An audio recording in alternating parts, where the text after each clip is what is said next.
أشهد أن لا إله إلا الله وحده لا شريك له وأشهد أن محمدا عبده ورسوله أما بعد فأعوذ بالله من الشيطان الرجيم بسم الله الرحمن الرحيم الحمد لله رب العالمين الرحمن الرحيم مالك يوم الدين إياك نعبد وإياك نستعين اهدنا الصراط المستقيم صراط الذين أنعمت عليهم غير المغضوب عليهم ولا الضالين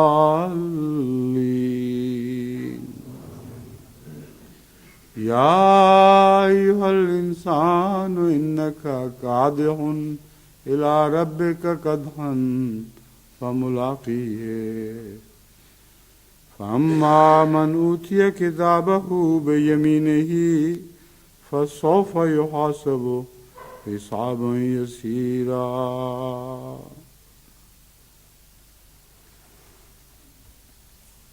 جن آیات کی میں نے تلاوت کی ہے یہ سورہ الانشقاق کی 7 سے 9 تک آیات ہیں، اور ان کا ترجمہ یہ ہے کہ اے انسان، تو اپنے رب کی طرف بہت مشقت کے ساتھ اور زور لگا کر جانے والا ہے اور پھر اس سے ملنے. اما من اوتیا کتابہ بیمینہ، بس وہ شخص جسے اس کی کتاب دائیں ہاتھ سے دی جائے گی، فسوف یحاسب حسابا یسیرا، تو اس سے بہت آسان حساب لیا جائے گا. ان آیات میں خوشخبریاں بھی ہیں اور تنبیہات بھی، اور خوشخبری تو سب سے بڑی یہی ہے کہ آخر اللہ تعالیٰ سے ملنا ہے، لیکن کس رستے سے ملنا ہے؟ مشکل رستے سے یا آسان رستے سے؟ اور وہ لوگ جو خدا کی راہ میں محنت کرتے ہیں یا کرنے والے ہیں، ان دونوں کے لیے دونوں راہیں کھلی ہیں. مشکل رستے سے بھی جا سکتے ہیں اور آسان رستے سے بھی جا سکتے ہیں. یہ مشکل رستہ کون سا ہے اور آسان کون سا ہے، اس کی کچھ تشریح میں یہاں آپ کے سامنے رکھنا چاہتا ہوں. ہر انسان جو محنت کر رہا ہے خدا کی خاطر،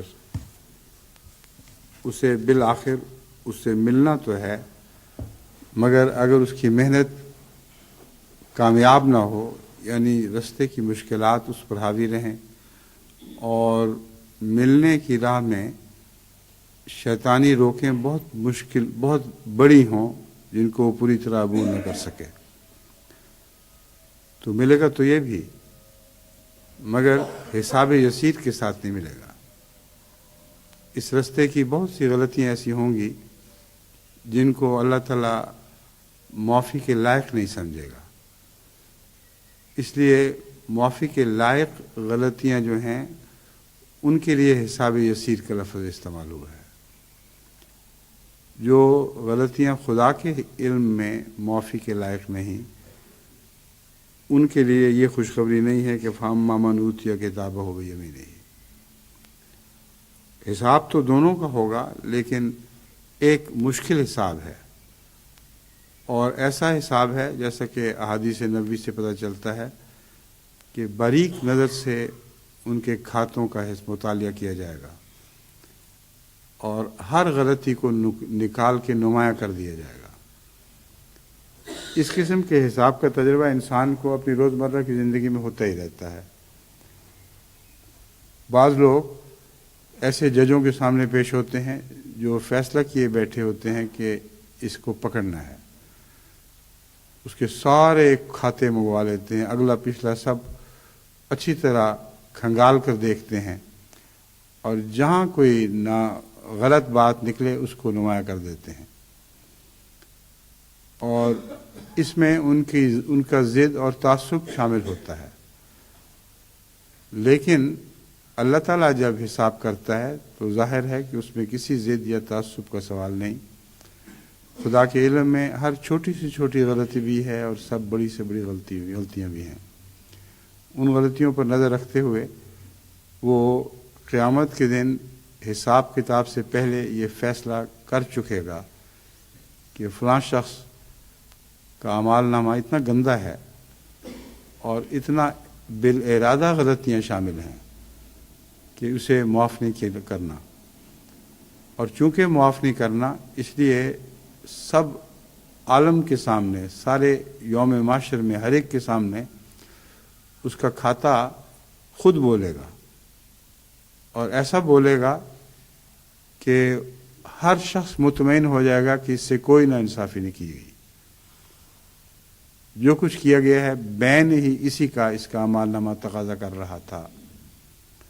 بس ایک یہ ہے قدحن جس رستے سے انسان گزرتا ہے یا گزرے گا، لازماً پہنچنا تو ہے وہاں، اور کن مشکلات کے ساتھ پہنچنا ہے یا کس آسانی کے ساتھ یہ اس نے فیصلہ کرنا ہے۔ اس ضمن میں قرآن کریم کی بعض اور آیات بھی ہیں جو میں آپ کے سامنے رکھتا ہوں، جو اسی مضمون پر روشنی ڈال رہی ہیں۔ سورہ نبا میں لا یسمعون فیہا لغوا ولا کذابا، اہل جنت کے متعلق خوشخبری ہے کہ وہاں نہ وہ کوئی لغو بات سنیں گے نہ کذاب۔ جزام من ربک عطان حساب الرب السماوات والارض، یہ جزا ہے تیرے رب کی طرف سے عطا کے طور پر۔ اب عطا میں حساب تو نہیں ہوا کرتا، مگر یہاں حساب کا لفظ آیا ہے، فرمایا ہے عطان حساب الرب السماوات والارض وما بینہم الرحمن لا یملکون منہ خطابا۔ یہ ایسا حساب ہے جو آسمانوں اور زمین کے رب کی طرف سے ہے اور جو کچھ ان میں ہے، اور یہ حساب رحمان خدا لے گا۔ لفظ رحمانیت نے بتا دیا کہ بہت آسان حساب ہونے والا ہے، اور آسان حساب سے مراد یہ ہے کہ آسمان اور زمین اور جو کچھ ان میں ہے وہ عطا ہوگی ان بندوں کی، یعنی جو عمل ہے اس سے عطا کی کوئی نسبت ہی نہیں، مگر اللہ جب حساب فرماتا ہے تو اس قسم کا حساب فرماتا ہے، اسی کا نام حساب یسیرہ ہے۔ لا یملکون منہ خطابا، وہ خدا تعالیٰ سے خطاب کا حق نہیں رکھیں گے، کوئی ذاتی ملکیت نہیں ہوگی۔ اللہ جسے خطاب کی اجازت دے گا اسی کو خطاب کی اجازت ملے گی۔ دوسری جگہ فرمایا انا الینا ایابہم، جیسا کہ سورہ جمعے کے دوران تلاوت ہونے والی سورہ غاشیہ میں بیان ہے، انا الینا ایابہم ثم انا علینا حسابہم، کہ ہم پر ہماری طرف ان کی باغیں ہیں، ہمارے ہاتھ میں ان کی باغیں ہیں، انہوں نے بہرحال ہماری طرف لوٹ کے آنا ہے۔ ثم ان علینا حسابہم، پھر ہم پر فرض ہے کہ ہم ان کا حساب کریں، اور اس حساب میں سارے نیک و بد شامل ہیں، کوئی بھی ایسا نہیں جو حساب سے خالی جائے گا۔ جن کے متعلق بے حساب بخشش کا مضمون احادیث میں بیان ہوا ہے، اس بے حساب بخشش کا مطلب یہ ہے کہ ان کے حساب پر ایک سرسری نظر ڈالی جائے گی اور آگے گزار دیا جائے گا۔ بعض دفعہ جیسے آپ ایک ملک سے دوسرے ملک میں داخل ہوتے ہیں، پاسپورٹ نظر آ رہے ہوتے ہیں کن کے پاسپورٹ ہیں، تو بعضوں کو بس ایک نظر ڈال کے آفیسر کہتے ہیں چلو نکلو، تو وہ بھی حساب ہی تو ہے، بغیر حساب کے نہیں جا سکتا کوئی، مگر ان معنوں میں بغیر حساب کے جائے گا کہ اس کی چھان بین نہیں ہوگی، اس پر ایک سرسی نظر کافی ہوگی یہ بات ثابت کرنے کے لیے کہ یہ جنت کا حقدار ہے۔ وَأَمَّا مَنْ أُوتِيَ كِتَابَهُ بِشِمَالِهِ، اب یمین ہی کا ذکر تو گزر چکا ہے کہ جس کی کتاب اس کے داہنے ہاتھ سے اس کو دی جائے گی، لیکن اب شمال ہی کا ذکر آئے گا، وہ جس کی کتاب اس کو بائیں ہاتھ سے دی جائے گی۔ داہنے ہاتھ سے مراد نیکی کا ہاتھ ہے، سچائی کا ہاتھ ہے۔ وہ مراد یہ ہے کہ جس کو اس طرح کتاب دی جائے گی کہ دیتے ہوئے اس کو معلوم ہو جائے گا کہ میرا حساب آسان ہونا ہے، کیونکہ دین کے راستے سے اس کو کتاب مل رہی ہے۔ شمال سے مراد بایاں ہاتھ یا بدیوں کا راستہ ہے۔ تو وہ لوگ جن کو کتابیں دی جائیں گی وہ ایک ہی سمت سے اس طرح نہیں دی جائیں گی کہ معاملہ سب پر خلط ملط رہے، بلکہ سارا معاشرہ دیکھے گا کہ جن لوگوں کو عزت عطا ہونے والی ہے ان کو ان کے داہنے ہاتھ میں کتابیں تھمائی جائیں گی، اور جن کے لیے ذلت مقدر ہے ان کو ان کے بائیں ہاتھ میں کتابیں تھمائی جائیں گی۔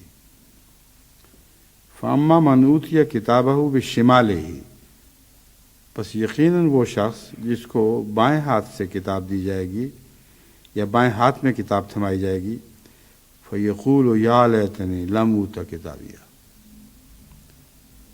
یعنی وہ منظر خود بتا دے گا کہ میں مارا گیا، اس شخص کو بتا دے گا کہ وہ مارا گیا، اور بے اختیار کہے گا یا لیتنی لم اوتی کتابیہ، کاش ایسا ہوتا کہ مجھے میری کتاب نہ دی جاتی۔ ولم ادر ما حسابیہ، اور میں کبھی نہ جان سکتا کہ میرا حساب کیا ہے۔ یا لیتہا کانت القاضیہ،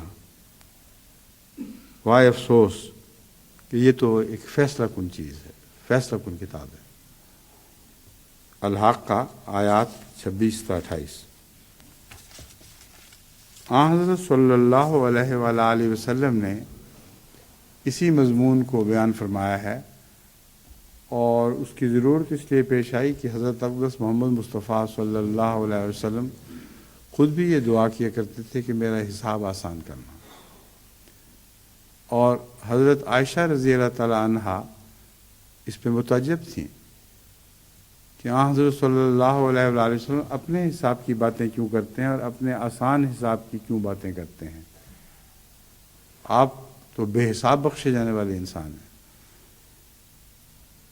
صحیح بخاری کتاب تفسیر القرآن سورہ اذا السماء انشقت باب فسوف یحاسب حسابا یسیرا، اس میں یہ روایت آتی ہے،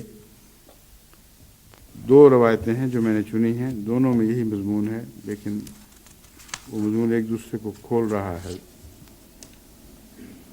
حضرت عائشہ رضی اللہ تعالی عنہا سے روایت ہے کہ حضرت صلی اللہ علیہ وآلہ وسلم نے فرمایا جس سے حساب لیا گیا وہ تباہ ہو گیا۔ وہ کہتی ہے کہ میں نے عرض کیا یا رسول اللہ، میں آپ کے قربان،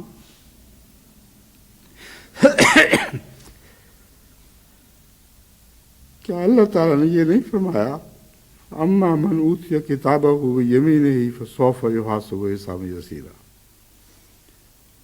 یہ کیا بات ہے، میں قربان آپ کی بات سچ ہے، آپ فرما رہے ہیں جس سے حساب لیا گیا وہ تباہ ہو گیا، لیکن ساتھ ہی قرآن کریم میں یہ بھی تو فرمایا گیا ہے فاما من اوتی کتابہ بیمینہ فسوف یحاسب حسابا یسیرا، پس جسے اس کی کتاب دائیں ہاتھ سے تھمائی جائے گی اس سے بہت آسان حساب لیا جائے گا۔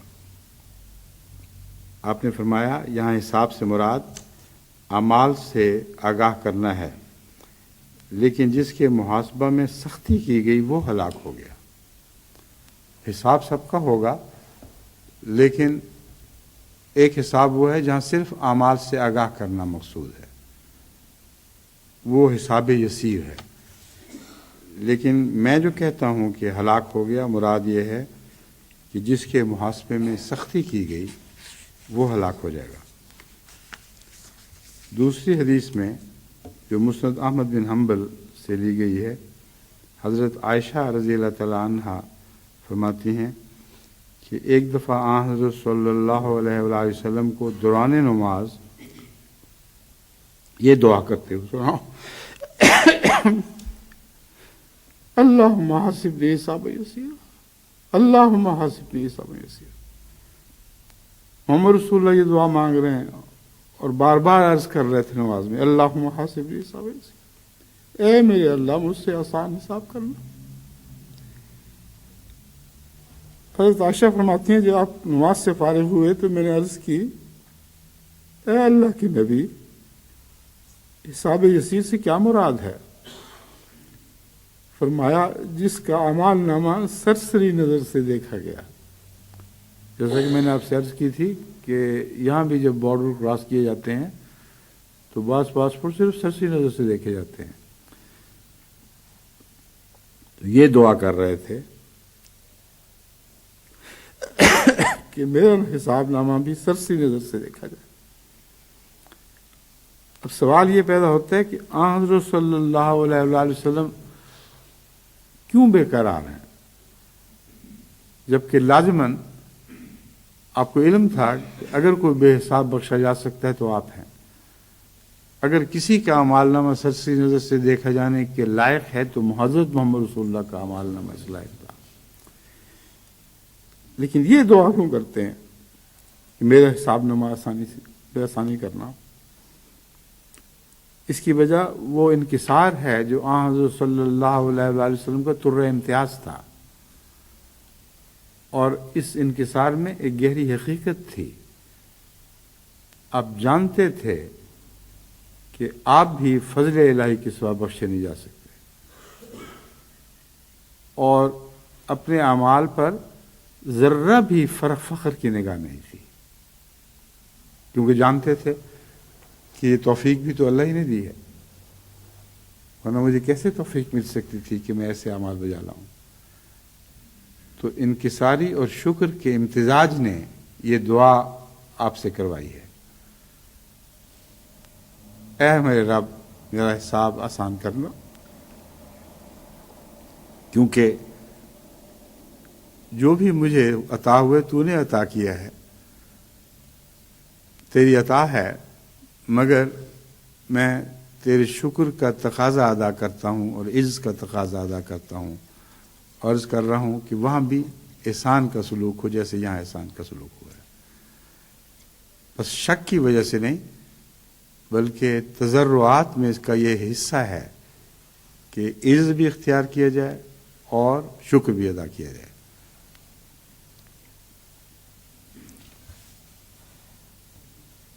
پھر فرماتے ہیں مگر اے عائشہ جس سے پوچھ گچھ کی گئی تو وہ ہلاک ہو گیا۔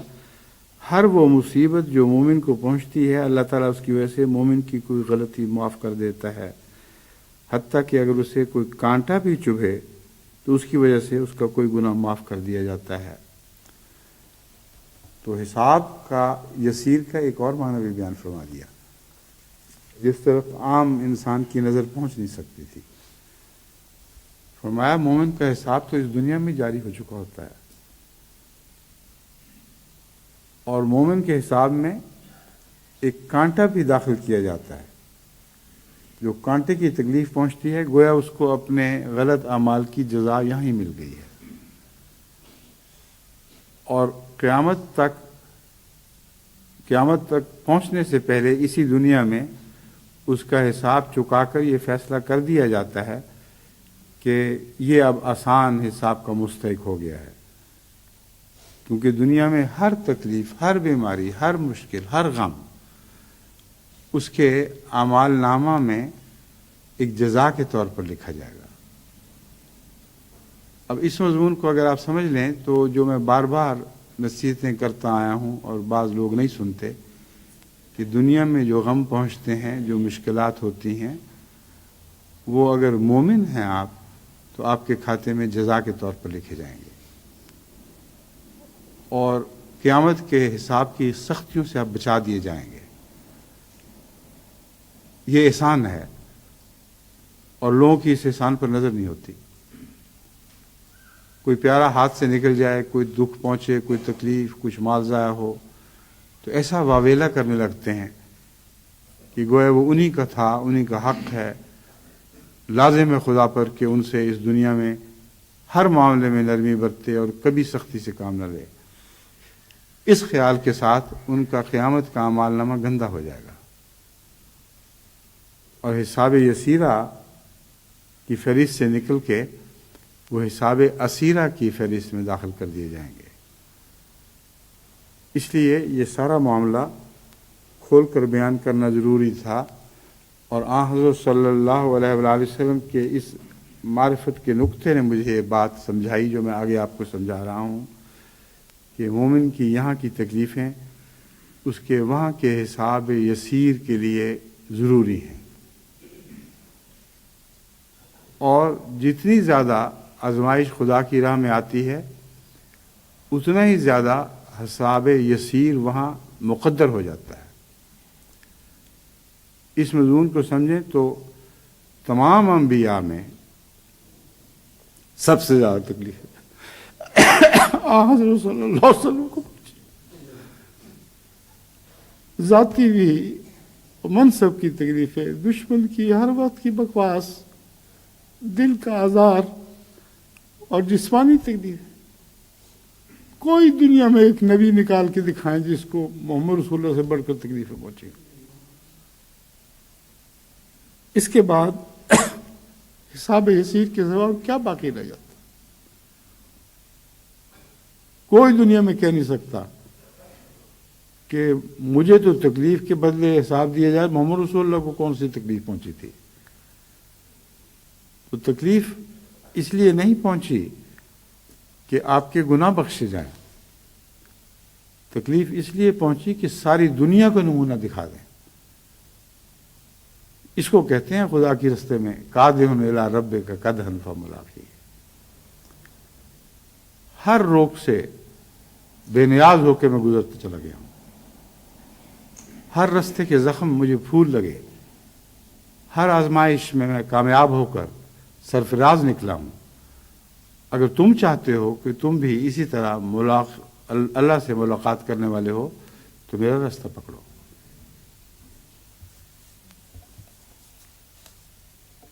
اب میں حضرت اقدس مسیح موعود علیہ الصلوۃ والسلام کے بعض اقتباس آپ کے سامنے رکھتا ہوں جو اسی مضمون کو مزید واضح کرنے والے ہیں۔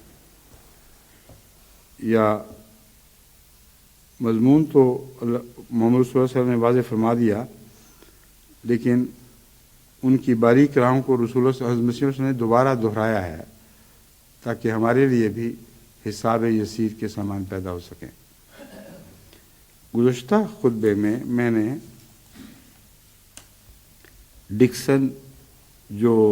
مسٹر ڈکسن جو آسٹریلیا کا سیاح تھا اس کا ذکر کیا تھا کہ حضرت مسیح موعود علیہ الصلوۃ والسلام ایک دفعہ صبح سیر پہ گئے تو اس کو کچھ نصیحتیں کی۔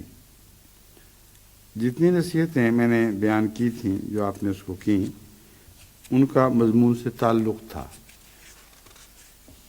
لمبی سیر تھی اور لمبی باتیں ہیں جو حضرت مسیح موعود علیہ الصلوۃ والسلام نے ڈکسن سے کی، اور ان سب باتوں کا اس مضمون سے تعلق نہیں ہے جو میں اب بیان کر رہا ہوں، اس لیے ان کو میں چھوڑ رہا ہوں۔ اس حصے کو نکال کر آپ کے سامنے رکھتا ہوں جس کا اس مضمون سے براہ راست تعلق ہے۔ جو انسان حساب یسیر کے لیے تیار کیا جاتا ہے اسے اس دنیا میں پاک زندگی ضرور ملتی ہے، اور اس پاک زندگی کے سوا وہ کسی بھلائی کی توقع نہیں رکھ سکتا۔ بس گناہوں سے بچ کر چلنا یہ قادحٌ الی ربک قدحً والی بات ہے، کیونکہ جب بھی انسان رب کی طرف چلتے ہوئے گناہ سے بچتا ہے تو کچھ مشقت اختیار کرتا ہے۔ گناہوں سے بچنا آسان نہیں ہے، ہر گناہ سے بچنے کے لیے کوئی مشقت پیش آتی ہے، نیکوں کو کم اور بدوں کو زیادہ، اور انبیاء کے لیے وہ مشقت رحمت اور لذت بن جایا کرتی ہے۔ لیکن ہم عام آدمیوں کی باتیں کر رہے ہیں اس وقت جو ہم موجود ہیں، یا وہ جو اس خطبے کو سن رہے ہیں، جو آگے سنیں گے، ان سب کو میں سمجھا رہا ہوں کہ حضرت مسیح موعود علیہ السلام نے اس مضمون کو کھول کر ایک ایسا خوبصورت جزا کا نقشہ کھینچا ہے جس سے طبیعتوں میں خود بخود اس طرف لپکنے کے لیے خواہش پیدا ہو جائے گی۔ وہ پاک زندگی جو گناہ سے بچ کر ملتی ہے وہ ایک لال تاباں ہے۔ لال تاباں اس لال کو کہتے ہیں جو چمک رہا ہو۔ ہر لال اپنے اندر ایک چمک رکھتا ہے، مگر اردو کے محاورے میں لال تاباں اس کو کہتے ہیں جو غیر معمولی چمک رکھتا ہو، جس میں کلیتاً صفائی پائی جائے۔ ایک لال تاباں ہے جو کسی کے پاس نہیں۔ اب کسی کے پاس نہیں تو پھر اس کا مطلب ہے ہر شخص اسے محروم ہے۔ مراد یہ ہے کہ جس زمانے میں یہ مامور من اللہ خطاب فرما رہا تھا، اس زمانے میں یہ لال آپ کے سوا کسی کو نصیب نہیں تھا۔ وہ ایک لال تاباں ہے جو کسی کے پاس نہیں۔ ہاں، خدا تعالیٰ نے وہ لال تاباں مجھے دیا ہے۔ اب دیکھیں حضرت مسیح علیہ السلام کے الفاظ کتنے محتاط ہیں۔ یہ نہیں فرمایا میرے پاس ہے، اس میں ایک تکبر کا رنگ پایا جاتا تھا۔ ہاں، خدا تعالیٰ نے وہ لال تاباں مجھے دیا ہے اور مجھے اس نے مامور کیا ہے کہ میں دنیا کو اس لال تاباں کے حصول کی راہ بتا دوں۔ دیا تو ہے مگر اس لیے نہیں کہ صرف میرے پاس ہی رہے گا، اس غرض سے دیا ہے اور مجھے مامور فرمایا گیا ہے کہ میں ساری دنیا کو اس لال کو حاصل کرنے کی راہ بتا دوں۔ گویا آج کی ساری جماعت بھی اور دوسرے انسان بھی جو جماعت میں ابھی داخل نہیں، وہ اس نصیحت پر غور کریں تو حضرت مسیح موعود علیہ السلام کو جو لال تاباں عطا ہوا ہے وہ ان کو بھی حاصل ہو سکتا ہے۔ اس راہ پر چل کر میں دعویٰ سے کہتا ہوں کہ ہر ایک شخص یقیناً اس کو حاصل کر لے گا۔ اب مشکل راہ تو ہے مگر یقین بھی دیکھیں کیسا ہے۔ انک قادح الی ربک قدحا فملاقیہ ہے۔ ان آیات میں جو یقین ہے وہ یہی اس تحریر میں بھی موجود ہے کہ وہ لال مشکل تو ہے مگر اگر اس راہ پر چلو گے تو یقیناً اللہ تعالیٰ کو حاصل کر لو گے، اس میں کوئی بھی شک نہیں۔ اور وہ ذریعہ اور وہ راہ جس سے ملتا ہے ایک ہی ہے، جس کو خدا کی سچی معرفت کہتے ہیں۔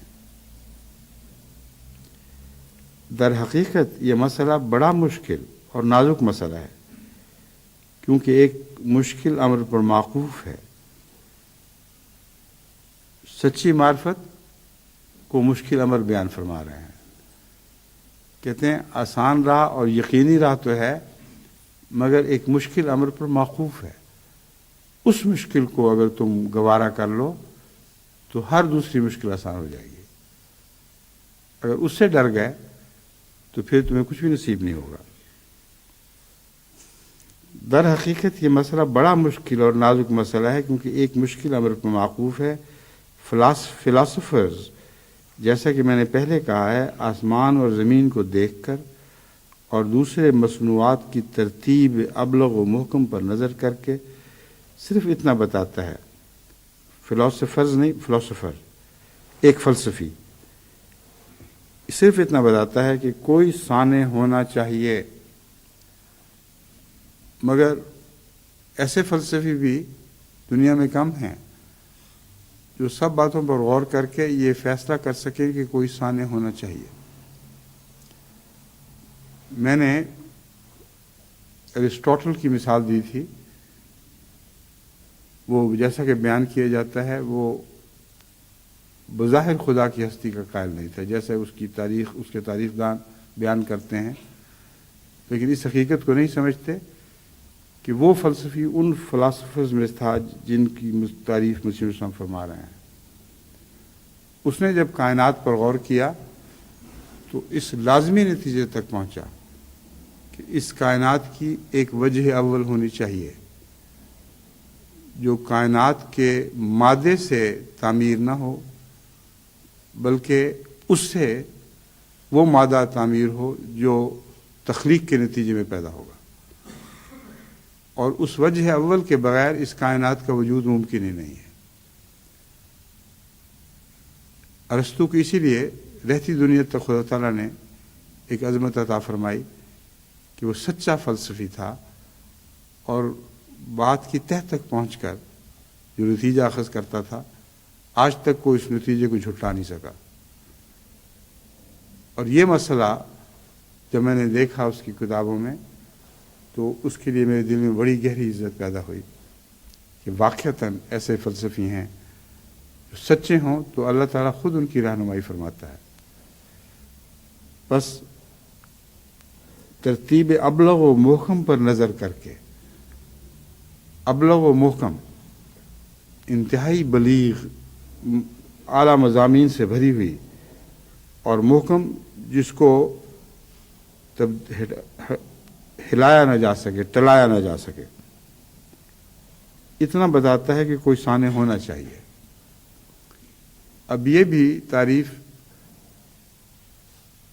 ارسطاٹل پر پوری اترتی ہے، کیونکہ اس نے یہ صرف اتنا کہا کہ ہونا چاہیے، لیکن اس سے ذاتی تعلق قائم نہ کیا جو سقراط نے قائم کیا تھا، جو اس کا بھی جد امجد تھا، اس کو علم سکھانے والا سقراط ہی تھا۔ تو یہ عجیب بات ہے کہ بعض دفعہ ایک انسان کسی کی پیروی کرتا ہے مگر 100% پوری پیروی نہیں کرتا۔ حضرت مسیح موعود علیہ الصلوۃ والسلام نے جو معرفت کی باتیں بیان فرمائی ہیں ان کو سمجھنا کافی نہیں، کیونکہ ارسطو نے بھی بقرات کی باتوں کو سمجھا تھا، اور اسی کے نتیجے میں اس کی منطق جب آگے بڑھی اس نے ہونا چاہیے تک کا مضمون حاصل کر لیا، لیکن اس کو ایک زندہ وجود سمجھ کے اس سے ذاتی تعلق قائم کرنے کی کسی کوشش کا کوئی ذکر ارسطو کی زندگی میں نہیں ملتا۔ اگر وہ صاف تھا، اگر وہ بدیوں سے پاک تھا، تو محض اس کردار کی وجہ سے جو سچائی کے نتیجے میں ضرور پیدا ہوتا ہے، خواہ انسان کسی اعلیٰ ہستی کا قائل ہو یا نہ ہو۔ سچائی ایک ایسی بنیادی حقیقت ہے، ایسی ہمیشگی کی ایک صفت ہے جو جس شخص میں پائی جائے گی اس میں شرافت پیدا کر دے گی۔ یہ شرافت اسے خدا سے ملائے گی یا نہ ملائے گی، یہ الگ مسئلہ ہے۔ بس ارسطو میں بھی یہ سچائی کی شرافت تھی جس کی وجہ سے اس کی ساری زندگی بہت شریفانہ اور ایک نمونے کی زندگی تھی۔ مگر حضرت مسیح موعود علیہ الصلوۃ والسلام اس سے آگے پہنچانا چاہتے ہیں۔ فرماتے ہیں مگر میں اس سے بلند تر مقام پر لے جاتا ہوں جہاں فلسفی کے قدم نہیں پڑتے۔ وہ ایک مقام پر پہنچ کر ٹھہر جاتا ہے۔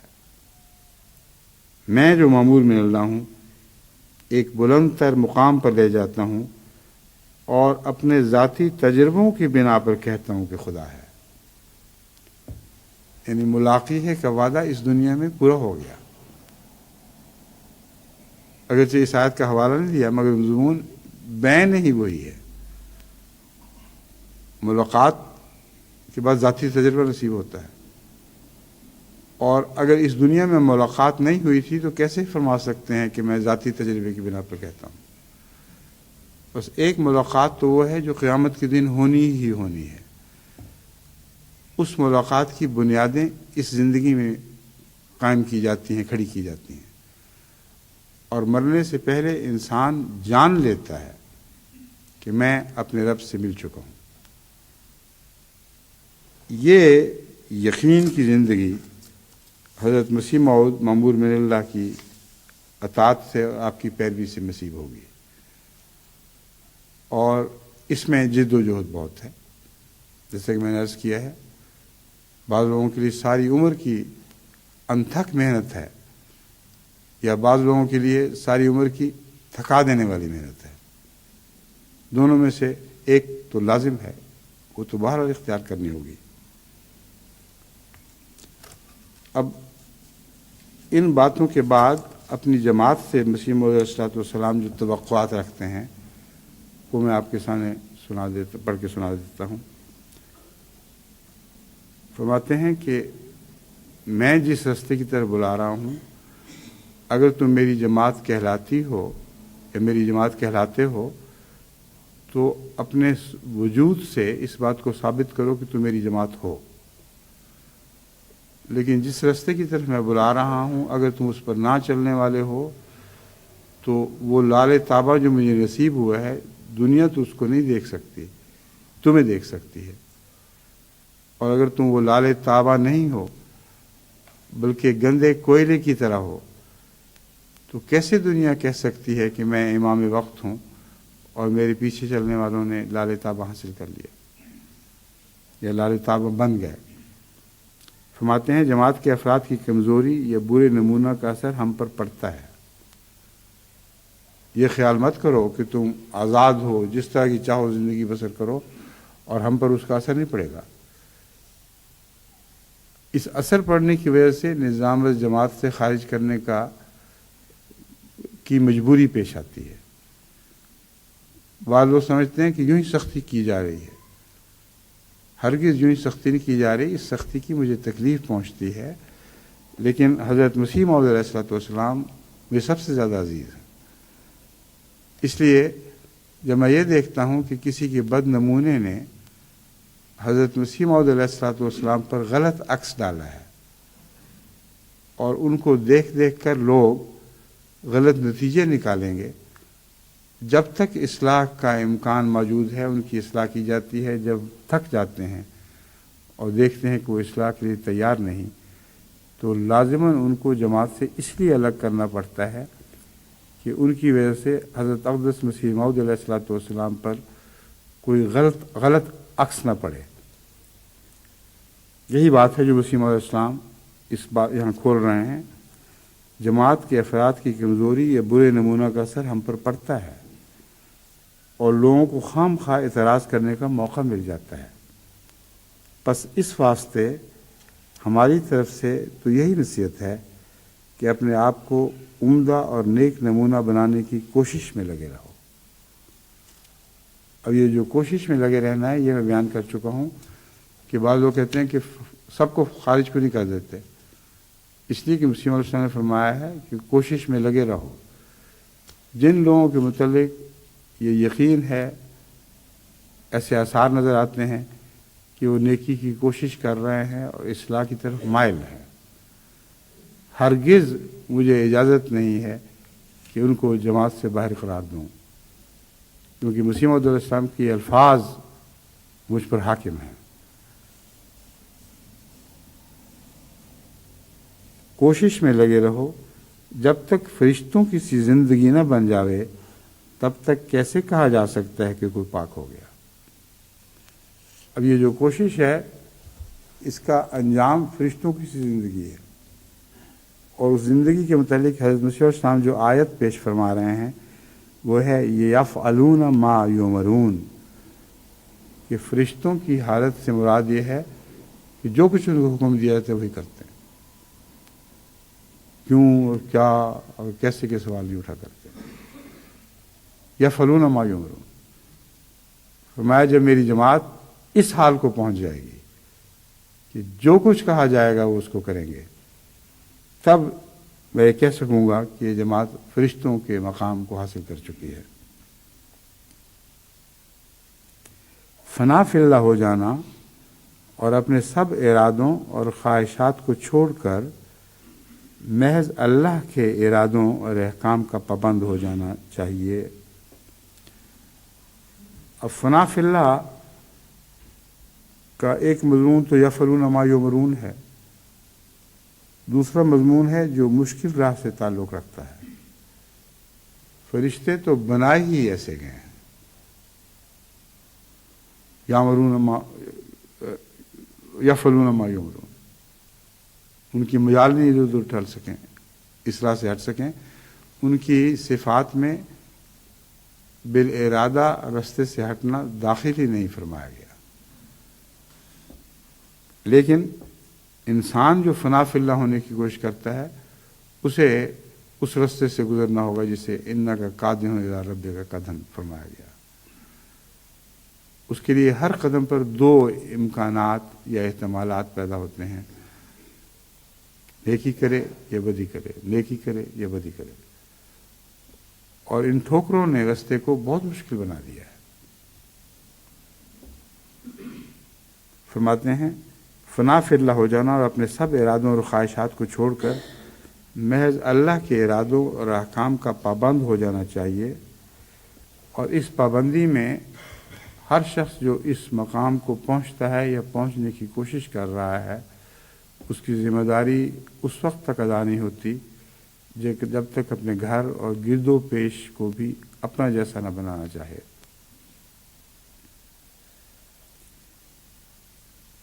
احکام کا پابند ہو جانا چاہیے کہ اپنے واسطے بھی اور اپنی اولاد اور بیوی بچوں، خیش و اقارب اور ہمارے واسطے بھی باعث رحمت بن جاؤ.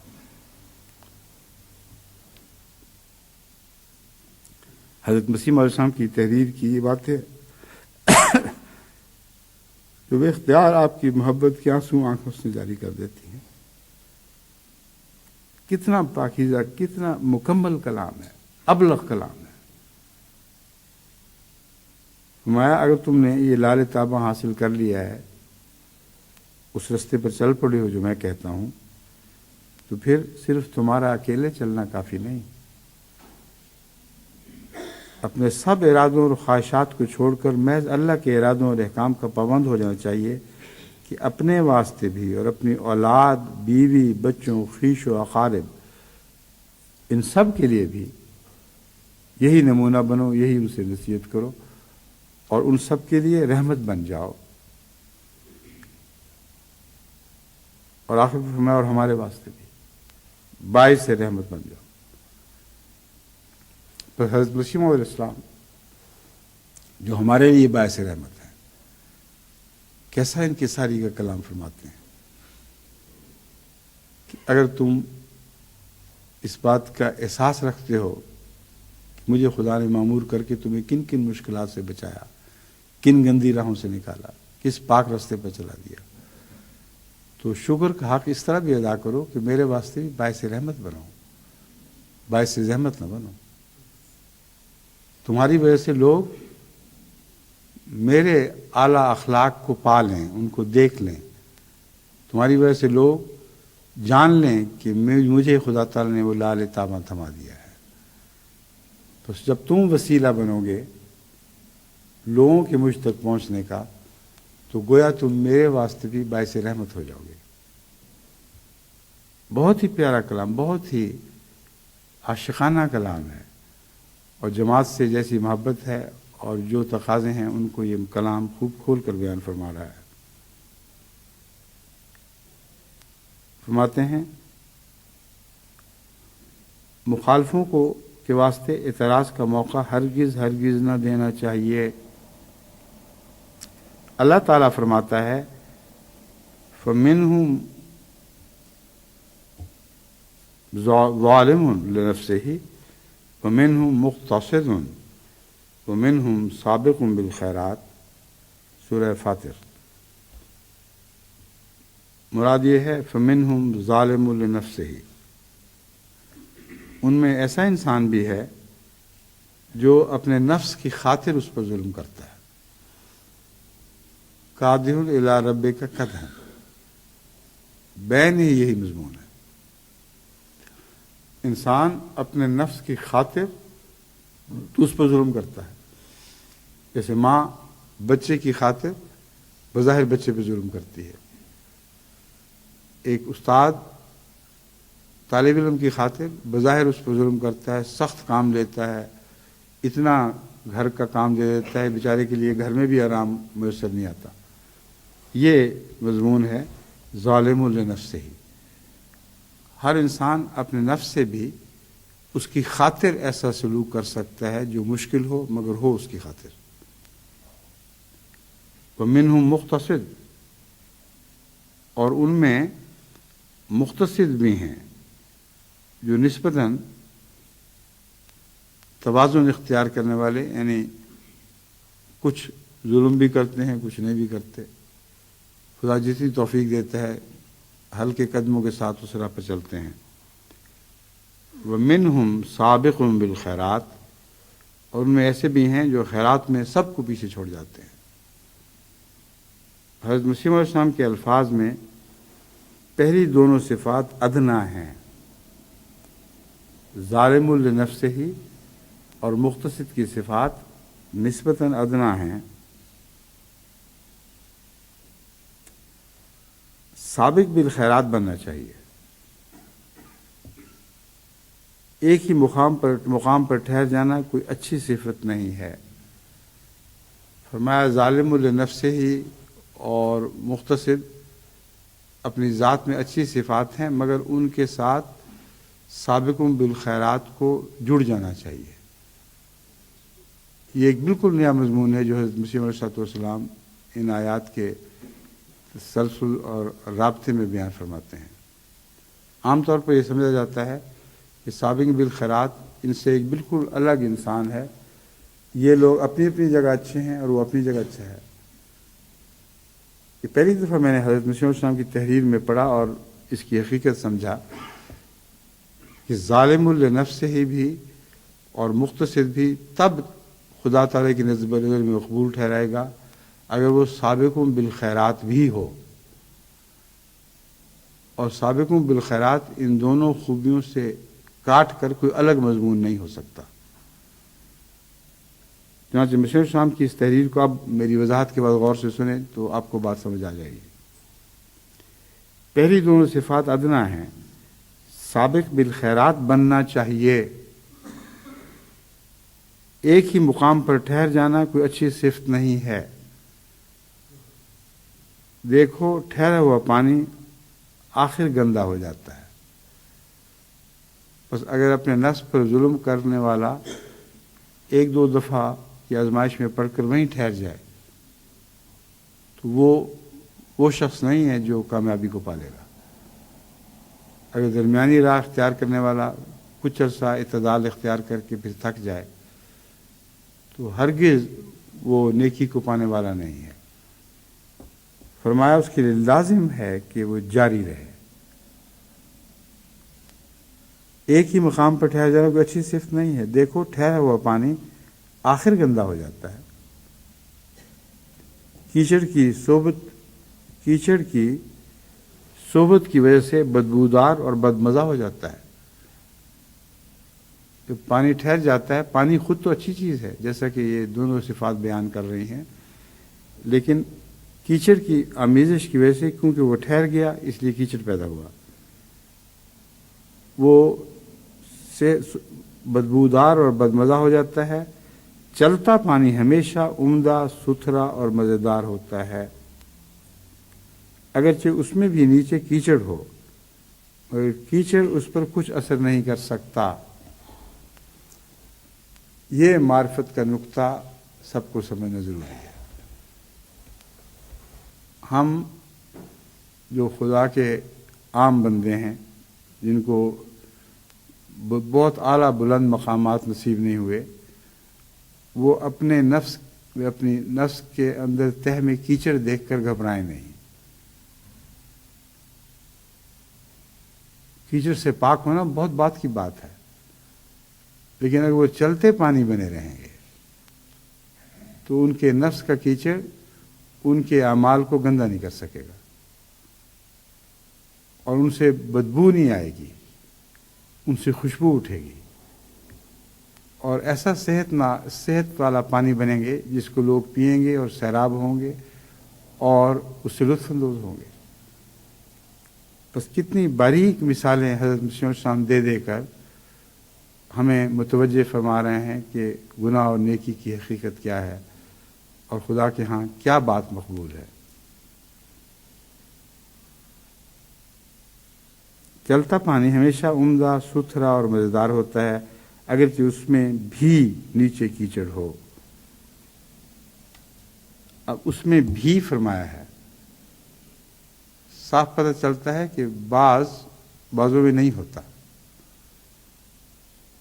اور کتنے باریک لطیف اشارے سے بتا دیا ہے کہ خدا کے ایسے ہی پاک بندے ہیں جن میں کیچڑ نہیں ہوتا،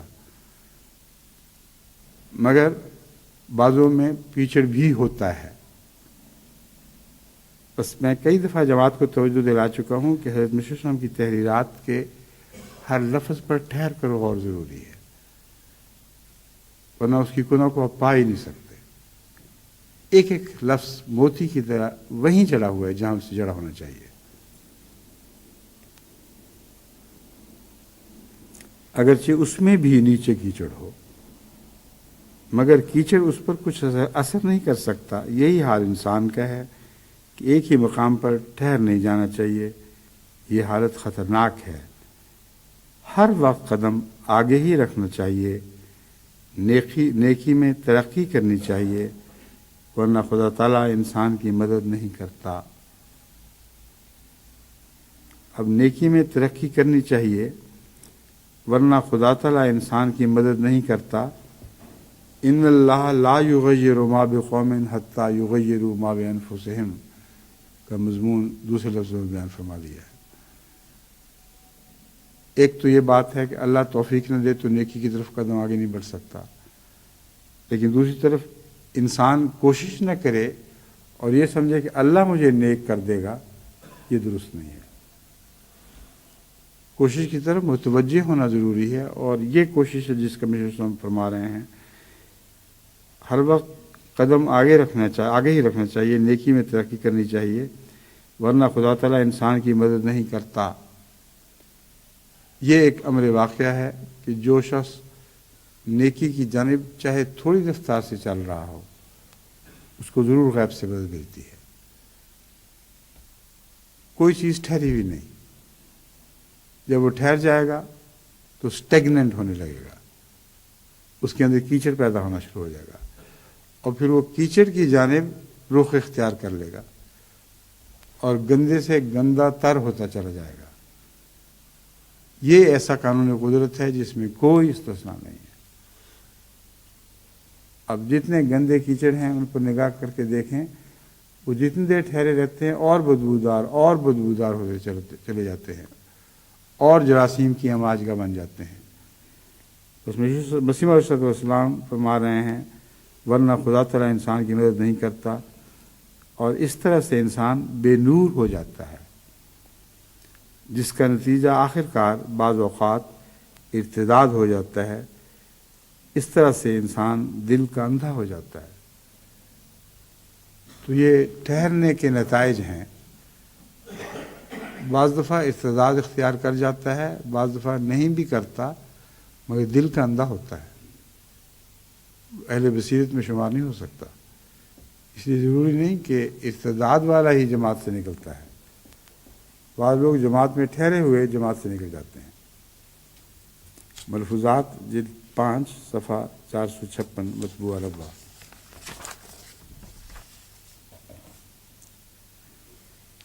تبلیغ رسالت جلد دہم صفحہ 72-75 پر جو عبارت درج ہے اس میں سے یہ عبارت لی گئی ہے جو اب میں پڑھ کے سنانے لگا ہوں۔ نیکی کرو اور خدا کے رحم کی امیدوار ہو جاؤ۔ اب اس ایک فقرے میں بہت سے ایسے لوگوں کی حالت کھول دی گئی ہے جو نیکی نہیں کرتے اور رحم کے امیدوار ہوتے ہیں، اور بدنصیبی سے دنیا کی اکثریت ایسی ہے۔ مسلمان ممالک بھرے پڑے ہیں ایسے مولویوں سے جو یہ تعلیم دے رہے ہیں کہ نیکی نہ کرو اور رحم کے طالب ہو۔ اللہ بڑا رحم کرنے والا ہے، بڑا غفور الرحیم، محمد رسول اللہ شفاعت فرما دیں گے۔ یہ بالکل جھوٹ ہے، ہرگز ایسا نہیں ہوگا۔ قرآن کریم کی آیات پر نظر فرماتے ہوئے حضرت مسیح علیہ السلام نے جو نتیجہ نکالا ہے اس کے سوا اور کوئی حقیقت نہیں ہے۔ نیکی کرو اور خدا کے رحم کے امیدوار ہو جاؤ۔ نیکی کرو تو خود بخود کیوں نہیں آپ نجات پا سکتے؟ یہ بھی تو سوال ہے۔ نیکی کرو اور خدا کے رحم کی امیدوار ہو جاؤ، اس کا مطلب ہے کہ نیکی کا پھل اللہ کے رحم کے بغیر نصیب نہیں ہو سکتا۔ ایک شخص یا ایک کسان کی مثال لیں جو زمین میں اچھے پودے لگاتا ہے، اچھے درخت لگاتا ہے، اگر وہ خدا کے رحم کا امیدوار نہیں ہوتا اور اپنی محنت پر انحصار کرتا ہے تو بسا اوقات وہ پھل سے پہلے ہی برباد، پودے یا اس کی فصلیں پھل سے پہلے ہی برباد ہو جاتی ہیں۔ اور ایسا بھی ہوتا ہے کہ پھل لگتا ہے تو کڑوا پھل لگتا ہے۔ پودا اپنی ذات میں خواہ اچھی قسم کا بھی ہو، اس میں بعض دفعہ ایسا زہریلا پھل لگتا ہے جو جان لیوا ثابت ہو سکتا ہے۔ بادام دیکھیں کتنی اچھی ایک نعمت ہے، اور میٹھے بادام کثرت سے لوگ اپنے دماغ کی طاقت کو بڑھانے کے لیے استعمال کرتے ہیں، اور بھی بہت سے فوائد ہیں، مگر اگر بادام کڑوا ہو جائے تو اس میں ایک ایسا زہر ہے جس سے زیادہ تیز زہر دنیا میں موجود ہی نہیں،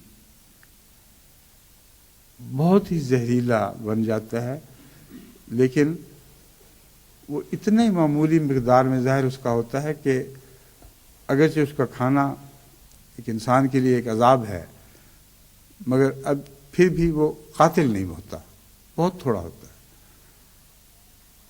تو حقیقت میں حضرت مسیح علیہ السلام کا یہ فرمانا اور خدا کے رحم کی امیدوار ہو جاؤ، اس کا مطلب یہ ہے کہ جب تک تمہاری نیکی پھل نہیں لاتی اور اللہ کا رحم اس میں شامل حال نہیں ہوتا، تب تک تم کسی اچھے آخری نتیجہ کے امیدوار نہیں ہو سکتے۔ خدا تعالیٰ کی طرف پوری قوت کے ساتھ حرکت کرو، اور اگر یہ نہیں تو بیمار کی طرح افتاں و خیزاں اس کی رضا کے دروازے تک اپنے تک پہنچاؤ۔ بہت ہی دردناک نقشہ کھینچا ہے ان لوگوں کا جو نیکی کر نہیں سکتے مگر بے انتہا خواہش رکھتے ہیں، اور اللہ تعالیٰ کے حضور پہنچنے کی طاقت نہیں، مگر ان الفاظ میں جو نقشہ کھینچا گیا ہے یہ ان کے لیے ایک مشعل راہ بن جاتا ہے۔ لیکن اس سے آگے انشاءاللہ اگلی دفعہ مضمون کو چلائیں گے، ٹھیک ہے؟ اب ابھی جاتے ہی ڈالیں نشانہ، ورنہ اکثر غلطی ہو جائے کرتی ہے، ٹھیک ہے؟ چلیے۔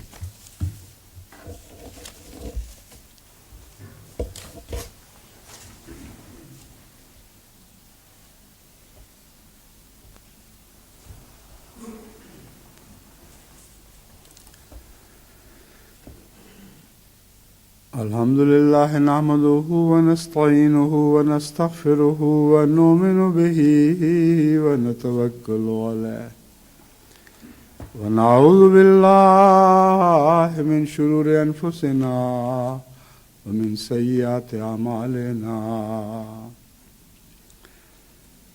من يهده الله فلا مضل له ومن يضلله فلا هادي له ونشهد أن لا إله إلا الله وحده لا شريك له